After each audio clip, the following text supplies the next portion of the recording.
রোহিত শর্মা বিরাট কোহলির পর এবার কি তাহলে টেস্ট ক্রিকেট থেকে বিদায় নিতে চলেছে রবীন্দ্র জাডেজা?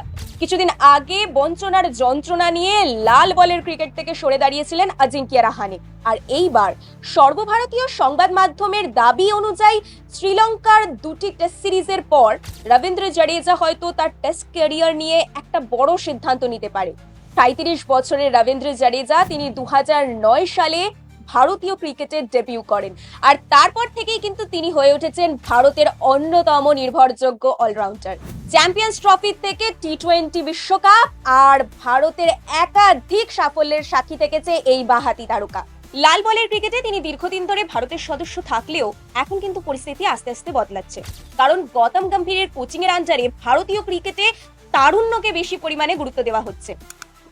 ওয়াশিংটন সুন্দর এখন চোটের কারণে অ্যাভেলেবেল নেই, কিন্তু রয়েছে অক্ষর পটেল, তার পাশাপাশি রয়েছে মানব সুথার, স্বরাজ জৈনের মতো তরুণ স্পিনাররাও কিন্তু দরজায় এখন কড়া নাড়ছে।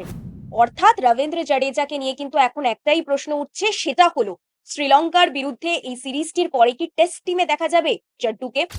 একটা বিষয় কিন্তু এখন একেবারেই পরিষ্কার, সেটা হলো এই মুহূর্তে রবীন্দ্র জাডেজার রিটায়ারমেন্ট নিয়ে কিন্তু কোনো নিশ্চিত খবর নেই।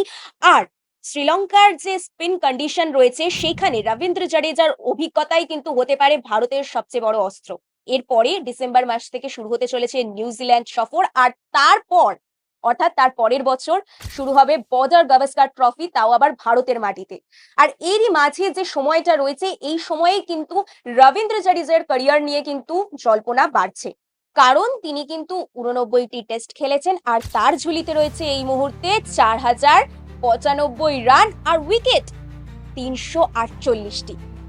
তাহলে কিন্তু একটা প্রশ্ন উঠছে, সেটা হলো রবীন্দ্র জাডেজার টেস্টে কি শেষ অধ্যায়, নাকি এবার ঘুরে দাঁড়াবেন জাড্ডু?